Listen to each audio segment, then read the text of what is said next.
This is Mr. Mark, and this is an eBay product management system that I created in Excel. And what this does is it allows you to do three main things. For one, it allows you to list your product information in the product section. Number two, it allows you to calculate the cost of supply for each product. And three, it calculates the profit that you will receive for your product when you sell your product on eBay. So what I'm going to do now is show you an example of how this works. I'll zoom in so we can get a closer look. Let's say, for instance, you are selling this product, which is on Dollar Tree. It is a driver's choice auto funnel. You get 24 units in a case for $24. So I'm going to enter this product information. First of all, for the category, I'm going to put auto. For name and description, I will simply copy this name using Control C for copy, and right click, paste, driver's choice auto funnel. You can also copy the URL of the product if you wish. So I'll go back to the original product on this side and highlight the URL, copy that, and you can paste the URL as well. It will spill over initially, but once you type other numbers here, for instance, if I type 24, it will cut off the URL. But when you click this URL, it's a link that will open back up to the product. Then I'll proceed to the date added. Let's say we added it to our supply today, August 2nd. And then I will move over to my supplier information. I'm going to zoom out a little, and I'll start with the supplier. So in this case, the supplier is Dollar Tree. And if you wish, you can type out the website. That's optional as well. The number of units bought, in this case, are 24 units, and I'm going to take a look at this purchase summary. 24 units in a case for $24, and if you scroll down, you'll see all of the costs that are incurred. The shipping is $537, and the tax is $195. The total is $31.32. Okay, so the price is $24. The tax, I forgot already. The tax is $195, $537. So the tax is $195.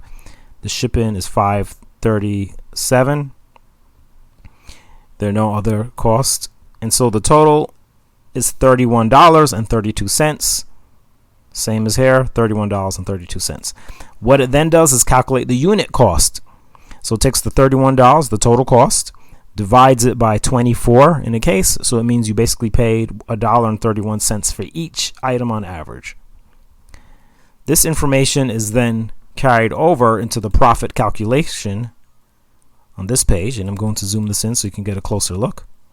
And in this first section, we have the cost of product, and as you can see, the product name is brought in automatically. The unit cost is brought in automatically, $1.31, and then it's going to calculate the total cost. I'm selling 0 at this point, so the total cost is 0. If you're selling 1 unit at a time, then you're selling a unit with an original cost of $1.31. But let's say you decide to sell a 2-pack. You decide to sell these in groups of 2. If you're selling them in groups of 2, then the original cost, all right, of 2 of these items is now $261, right? It is 2 times the unit cost. This total cost is then used to calculate the break-even price. The break-even, the minimum price at which you can sell this product to get a 0 profit. Now what I will do is type in my selling price, and let's say my selling price is actually, let's say you decide to sell it 2 for $5, so I'm going to put here $5 as the selling price. You'll see that it immediately determines that the buyer's payment is going to be $5. It calculates the total profit as $1.45. And it tells you your markup is a 55% markup because you made $1.45. All right, which is about a little more than half of what it costs for you to get the item. But let's say the buyer has to pay shipping, or you have to pay for shipping, right? But we're going to make the buyer pay shipping in this case. Let's say the buyer pays $3 for shipping. The buyer's payment is now $8, as you can see, and the profit is a little different. Now, how this is being calculated is based on the fees. So we have to really pay attention to the fees. Okay, listing fee, other fee. you should or you should not include the listing fee depending on the situation, right? So in some situations you would use the listing fee. For instance, if you're buying an item one time and selling it one time, all right, with one listing and then ending the listing, yeah, you should definitely include the listing fee. But if you're paying the listing fee once for that month and then you're selling items multiple times, it's not as much of a factor in the profit, right? So you have to decide whether or not to include this. If you do, you can actually just type it in. For instance, 35 cents for a listing fee, right? If there's no listing fee, you could put $0 there. Okay, by default, the final value fee is 10%. That is the standard final value fee. And the maximum that eBay can charge you in most categories is $750. Okay, so based on that final value fee, it will then calculate the final that final value fee percentage will determine your final value fee. So since the buyer's total payment was $8, the final value fee is going to be 80 cents. The PayPal fee is 2.9% plus 30 cents, and that is calculated as well. And then the total fees by adding this all up together.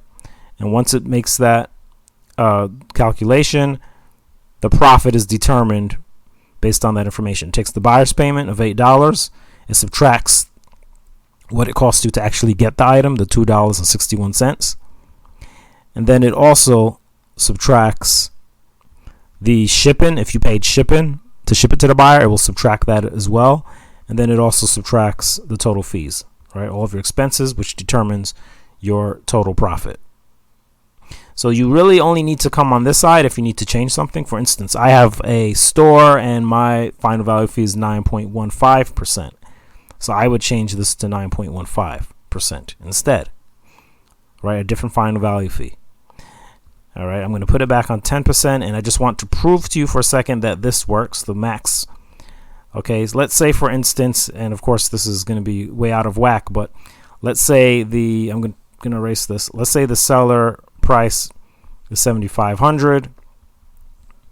Okay, the final value fee would be $750, right? Remember, the maximum final value fee is $750. So if I, for instance, sell this for $8,000, okay, the final value fee should still be $750, and it is. That is the most that you can be charged for your final value fee. That is the max, right? So in case you're selling really high-priced items, this is a good feature to have. Okay, if you try to change a cell that has a formula, you will get this message.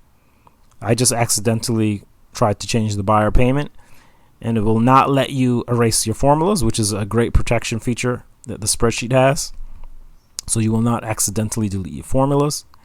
I'll place 9,000, and again, you'll see it does not let the fee go past that maximum. I will now change this back to what it was, which was $5. And that's basically how this works. Of course, you can add more items if you want to see. In fact, I will go back to products and just add another item very quickly. Let's say you were adding this item, the Roku Express. Okay, I'm going to go ahead and copy this product name, and I'll just make the category, I don't even know what to put. I guess I'll just do Fire Stick, or rather TV devices. I'll just make up a category, and then I'll paste the name, Roku Express, easy high definition, and again the URL you can get from up here. You can copy the URL and you can paste it right here. Okay, to make it a link, you double click, press enter, and it will become a hyperlink. And for stock, let's say I'm going to buy well, I'll just say one. I'm just buying one, adding it on August 2nd. Okay, I'm getting it from Amazon, so that's my supplier. Okay, if you want, you can enter the website. I'm buying one unit for whatever the price is, $29.98.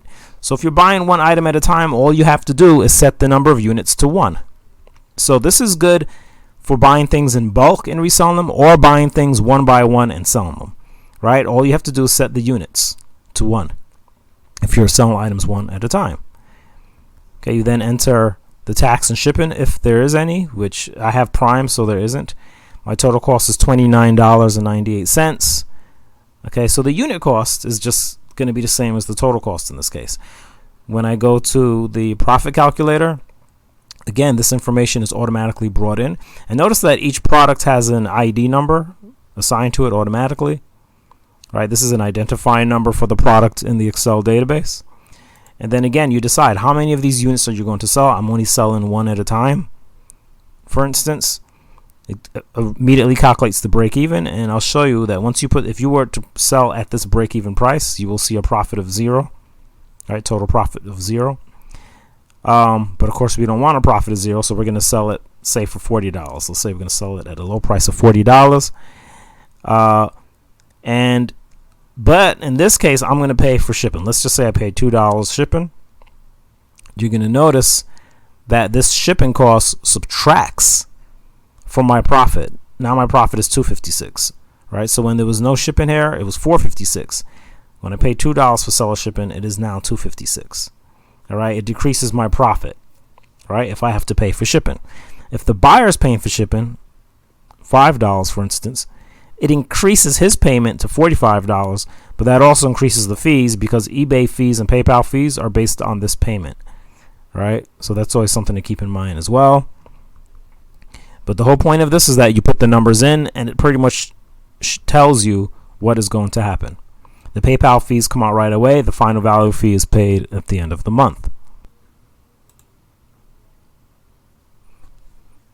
Now, there's actually a fees chart, reference chart here. Okay, it shows you the PayPal fees, but also shows you the eBay fees for different categories. 10% standard with a maximum of $750, 12% for certain categories with a maximum of $750.